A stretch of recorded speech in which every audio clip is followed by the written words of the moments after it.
Hello everyone, FPL Raptor here and welcome back to another video on my YouTube channel. In today's video we have my Game Week 15 team selection. Just a quick note before we jump into it, unfortunately due to the train strikes completely messing up my weekend, I'm unfortunately not going to be able to do a deadline stream on Saturday. I'm going to have to travel where I wanted to travel on the Friday instead. I don't need to get into it in this video, but unfortunately it does mean that there'll be no deadline stream on the Saturday. I can only apologise. Hopefully you still got all of the news. Do follow me over on Twitter at FPL__Raptor. I'll tweet out any early team news / leaks that I get before the deadline.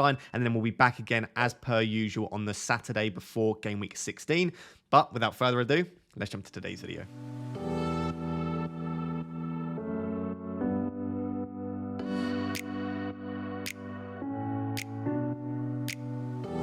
Right, we're wasting absolutely no time today, jumping straight into the Game Week 15 team selection. I'm in a pretty good position for Game Week 15 in that I do have 2 free transfers and a little bit of money in the bank, 0.3 million. The unfortunate thing is that I do have a few issues that I potentially might need to deal with / will definitely need to deal with. And we are on the back of 4 red arrows. So I'm down at 1,813th now. So I'm outside the top 1k. It's still been a ridiculously good start to the season. And I would have absolutely taken this rank if you'd have asked me at the start of the season. So if I view my season as an entirety, it's still going very well. But hopefully in 15 and 16, we get back-to-back green arrows going into the World Cup. Starting with the defence. As I said in my transfer plans video earlier in the week, I don't actually think I need to touch my defence this week because not only do I have a good keeper and a good back 3, I've also got a decent enough fourth defender on the bench as well. So we've still got the Pope and Trippier double up as we've had since the Game Week 8 wildcard, and I'm very happy to be holding them. Newcastle have the best defensive data over the last 6 game weeks, and interestingly enough, as we'll discuss when we move on to the forwards, they actually have the best forward attacking data as well over the last 6 weeks. So in the last 6 game weeks, they're the best defence and the best attack in the league. So to be honest, I think a Newcastle triple up is most definitely warranted. At the moment, I've just got the 2, but I'm definitely looking to get a 3rd in there. But for Southampton away and Chelsea at home, I'm perfectly happy keeping Pope and Trippier. I've got Cancelo against Fulham at home. Looks like an absolutely fantastic fixture. And again, there may be discussions to take place post Game Week 17, post the World Cup Game Week 17 onwards, if you want to go without Cancelo. But for me, he's just such fantastic value. And when the likes of Reece James is injured and Trent's just not pulling his weight, you have enough money in your teams to go for one premium defender and still get a lot of the good attackers in. So for now, Cancelo stays. There's definitely justification to captain Cancelo if you want to. I suppose my slight issue is that whilst it is a home game and whilst they are one of the best defences in the league, Man City, I still think Fulham are a decent attack and I wouldn't necessarily back them to keep a clean sheet against Fulham. Although that is a really good fixture, I just feel like Mitrovic or Andreas could get something. And I think especially if you have to play one of Mitrovic or Andreas, maybe you just bank on the fact that City could potentially concede and not captain Cancelo. But I think if you're struggling with captaincy, this is one of the weeks where I wouldn't mind captain a defender. And I do think Cancelo's an okay option.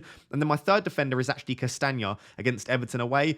If this was a home fixture, I'd be feeling very confident. I do think Everton are actually decent at Goodison Park.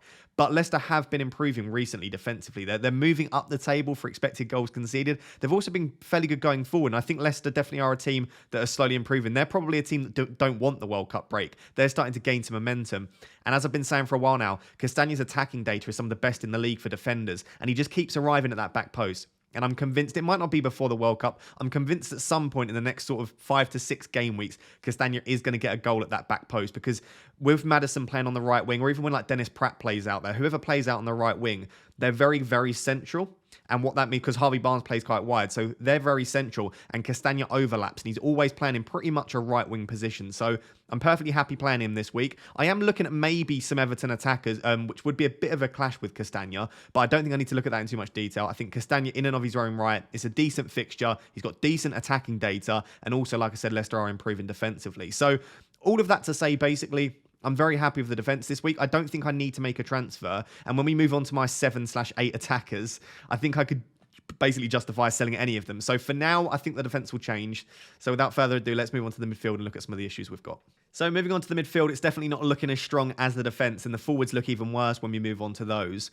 I'll be completely honest, realistically this week, it all depends on any sort of team leak / early team news that we get before the deadline. And I'm going to be waiting as long as I possibly can before confirming my transfers, because it really does revolve around Foden and also HAALAND. They're the 2 players that I really do want news on, because if either / both of them look like they're going to miss out, whether that be benched or if HAALAND completely misses out, that will completely change my plan. And we're going to move on to my watch list and transfer plans in the next couple of sections. But for me, I really need to wait until I can find out about that before I confirm. Obviously, if we don't get news, I'll discuss in my watch list section again, if we don't get news, what I'm currently planning. But I am hopeful that we will. Foden and Salah are two players that I don't really want to sell either of them. If I look at my 7 attackers, the two players that I really don't want to sell is Foden and Salah. I just don't think that they're issues. They're both putting up really good numbers. And when they start, they tend to play 90 minutes or at least close to. And over the next two, Foden's fixtures are perfect, and Salah's got a really strong fixture in 16. The only way that I can see myself selling one of Foden or both Foden and Salah is if we do get leaked news that Foden isn't starting. If we get news that Foden isn't starting, and this is going to get kind of complicated, if we get news that Foden isn't starting, but Haaland is, I would probably make a switch of Foden and Salah to KDB and Rashford. And I've got 2 free transfers to do that. I have the money to do that. It would be a nice and easy switch. I'd be getting in 2 of the players that I really do want in KDB and Rashford. And yes, I do have to take out Salah, but when I consider, I don't think he's a fantastic option at the moment. I think he's fine.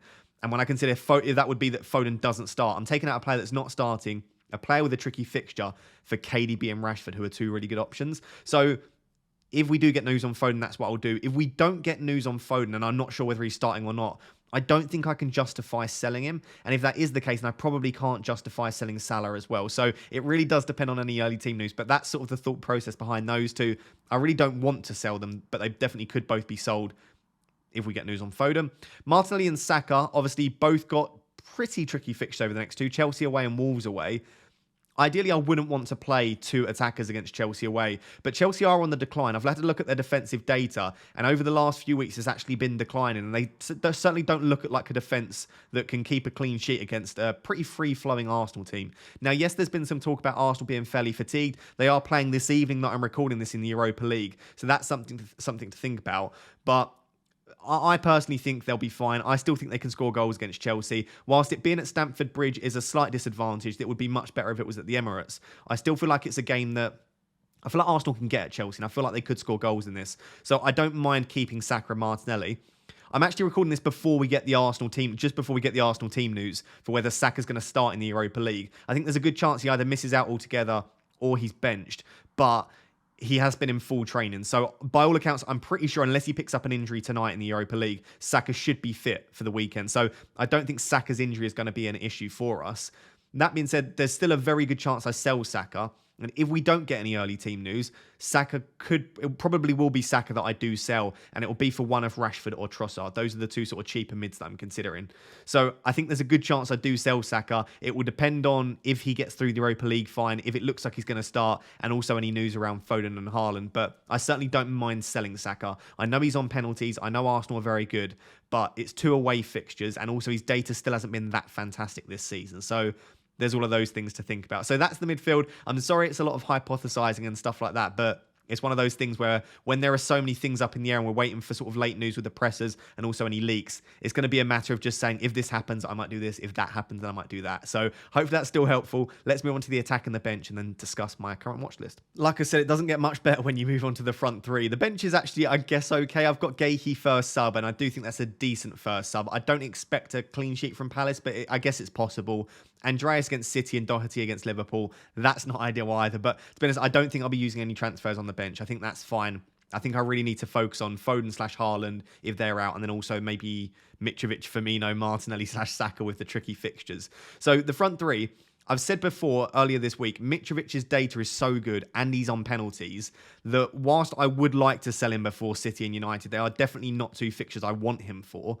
I could definitely see him getting 1 goal and an assist or 2 goals across the next 2. I'm not saying I think that's likely, but I can definitely see it. And if Fulham are going to score, and they are a pretty good attack, Fulham, they've been pretty good this season in general, but if they are going to score, it's going to be Mitrovic involved in that. So I don't mind keeping him if there are other issues I need to deal with. I've got Firmino against Tottenham, and it's a similar sort of story with Mitrovic. I don't want Firmino particularly. He's been absolutely run into the ground in recent weeks. He's played another 90 minutes in the Champions League midweek. If it wasn't Tottenham, I'd say there's a very good chance he's benched. And then I suppose there's a slight risk that he is benched for Southampton. But I don't really want him, no. His data's okay, but he's not been finishing his chances. But again, when I've got other issues I might need to deal with, it might be that Firmino ends up staying. But if I don't get any news, there's definitely a chance I could sell one of / both Mitrovic and Firmino. We'll have to wait and see again. I basically feel like I am. Pep keeps saying we will see, but we will see what happens across sort of the press conferences and any elite news as well. But Mitrovic and Firmino, if I have to keep them, I don't think it's the end of the world. I could see them getting something over the next 2. Then it comes down to Haaland. Now, at the moment, he's got my armband. I'll flash on the screen. There has been a picture going around this evening on Thursday evening with Haaland in training. Whilst we haven't had confirmation that he is in full training, it looks like he's on the pitch training with the team. So let's say Haaland's been in full training. I would now say there's a very good chance that he starts against Fulham. I don't see maybe the advantage of taking him and bringing him on for sort of 5 to 10 minutes, other than just maybe to get match fitness back in him. But maybe you just give him another week and then start him against Brentford. So I guess my understanding of this currently, without having seen Pep's press conference, which, to be honest, probably won't be useful anyway because Pep just lies in press conferences. I think that there's a very, very good chance he's back for Brentford in 16, and I think there's a pretty good chance he starts against Fulham in 15. The fact that I think there's a very good chance he's back for 16, I don't think I want to sell him. Not only would I lose 0.3 million, but I would also lose who I think is the best captaincy option in 16. So for those reasons, at the moment, I'm much less likely to sell Haaland than I potentially was only a few hours ago. And I'll probably be hanging on to him unless we get news that he is out longer term and that maybe he was in training, but they're not going to risk him before the World Cup. I don't think we'll get anything that definitive. But for now, Haaland stays. He's got the armband on him. The only reason I like the idea of selling Haaland is because it's an easy route to KDB with 2 free transfers. Or I could bring in Alvarez in his spot and even captain Alvarez. So that's the only reason I want to sell KDB, is that I would want to sell Haaland. That I've got 3 City players and it offers me a route to get some extra City players in my team. But for now, I think Haaland's going to stay. So I apologise. That feels really messy the way I've explained all of that, just because there are so many things up in the air. But what I think will be a slightly easier section to understand and slightly more organised is if we take a look at my watch list and some of the players that I'm looking at bringing in, and I'll explain the combination of players that I could bring in depending on the different circumstances that we might get on Saturday. So with only 2 weeks left to the World Cup and also with so much up in the air, I've actually changed my watch list in comparison to what I usually do. So I would usually present like 25 players to you and say, these are all the players that I'm potentially considering. But I just think there's so much confusion at the moment that the best thing to do is really narrow down your watch list, narrow down the players that you're considering, and also have a real think to yourself. Depending on what happens on Saturday with respect to what we get from the pressers on Friday and also any early team news, what are the transfers that you'll be making? So I would have a plan in place. What if we get absolutely no new information? What are you currently planning on doing? What happens if we get information that Haaland is out for 15 but looks like he's back for 16? What if we get confirmation that Haaland's on the bench? What about Foden? So I would have a different plan in place for all of those different possible circumstances. And really try and narrow down your watch list, because what you don't want to be doing is 15 minutes before the deadline sitting down and thinking, right, now we get some team news, what on earth am I doing? And I think there's a good chance, again, that the site could crash. So I would want to have in place a plan that you know what you're going to do. So I've narrowed it down to 7 players. I've got rid of any players that make, like, for example, Welbeck. I think he could potentially be a decent option, but realistically, I'm not going to be bringing him in. So I've tried to get rid of any players like that I wouldn't mind, but I'm probably not going to bring in myself. These are the 7. I'll start with the defence because, like I said, I'm very, very unlikely to make a defensive transfer. I think the 3 best defenders to bring in at the moment is Luke Shaw, Estepinian and Cresswell. I worry that Malacia could play one of the next 2, which puts me off Luke Shaw slightly. And I do worry that Cresswell, if he does start in the Europa Conference League tonight, I think that's a slight worry. And also, I just think that there's a small chance that he could miss out as well. So I think I would go Estepinian. They've got no midweek football, obviously, Brighton. So 2 games in the space of 2 weeks, a week in between each game. I think Estepinian could probably get away with starting both. And he's looked really, really good. I know a few Brighton fans were saying he was man of the match against Chelsea. So I think if I was going to take a defensive punt, I would probably go for Estepinian. But those are the 3. They're all left backs, Cresswell, Shaw and Estepinian. I think they'd be the main 3 that I'd be considering. So realistically, let's say there's a good chance I don't make a defensive transfer. It's probably 2 of these 6 attackers that I bring in. So the midfielders are De Bruyne, Rashford and Trossard. I think those are the best 3 midfielders at the moment to be bringing in. And then we've got Alvarez, Calvert-Lewin and Wilson. And what I've done is I've put a star next to the 3 that I want the most. So I've tried narrowing it down even further. And that is De Bruyne, Rashford and Wilson. So I think at the moment, my current plan, if we don't get any early team news, is probably to do Mitrovic and Saka to Rashford and Wilson. The reason I say that is I think Saka obviously looked a little bit fatigued recently, but also picking up a slight knock. Is he going to have his minutes managed ahead of the World Cup potentially? And I really like Rashford as an option. And also I do really want Wilson in. And the only way to get Wilson in for Mitrovic is to make a slight downgrade on one of my players. So I think Saka to Rashford is good. And then the opportunity to get Wilson in looks brilliant. The reason I like Wilson so much and the reason that I am leaning his way instead of Calvert-Lewin His data is so good. He's getting so many big chances. His non-penalty expected goal involvement is super high. And like I said, Newcastle are the best attack in the league over the last 6 game weeks. So for me, I look at Wilson and I think, yes, he did just score 19 points. And I know a lot of people will say this is like knee-jerk and you're just responding to last game week. I don't see any reason why he would slow down in his goal scoring. He's not going to get 4 returns every week, but he could definitely get something over the next 2. So for me, Wilson's the striker I want the most, and then Rashford is probably the cheaper midfielder I want the most. I do really like Trossard. I still think Trossard's an excellent option, and I may be like 70-30 in favour of Rashford ahead of Trossard. So if you said to me you're going for Trossard, I really don't mind that. The City boys, it really just depends. If Foden's out, like I said, De Bruyne is a definite option. Or if Foden looks like he's going to be on the bench again, not out. If he looks like he's going to be on the bench. And again, if Haaland's out and he's not travelled at all, maybe Alvarez could become an option. If Foden's benched and Haaland's out, I think De Bruyne and Alvarez in for 2 free transfers could be really nice. I'd still have triple City, and I'd have 2 hopefully starting attackers against Fulham at home, which not many people would have. So that's an option. So to be honest, any of these 7 players could come in, especially the 6 sort of attackers in midfield and the forwards. But at the moment, I'm probably leaning towards 2 of 3 of De Bruyne, Rashford, and Wilson. And almost definitely Wilson's going to be coming in for me. I think he's the striker I want. So it's only the midfield spots which there's still a little bit up in the air. So again, I do really apologise the fact that this is a little bit messy and that I can't tell you exactly what my plans are. Do follow me over on Twitter, like I said, FPL at FPL__Raptor. I'll talk through all of my thought processes. I'll share any early team news that we get before the deadline, and hopefully that'll give you a bit of a better idea about what I'm planning. And just hopefully we make the right decision. When you're only considering 6 players, and you're only going to be able to choose 2 of them, it does feel like the other 4 that you don't choose might end up hauling. But fingers crossed. Let me know down below what your dilemmas are ahead of Game Week 15. Let me know what your current watch list looks like. And if you had my team, what would you currently be planning on doing with it?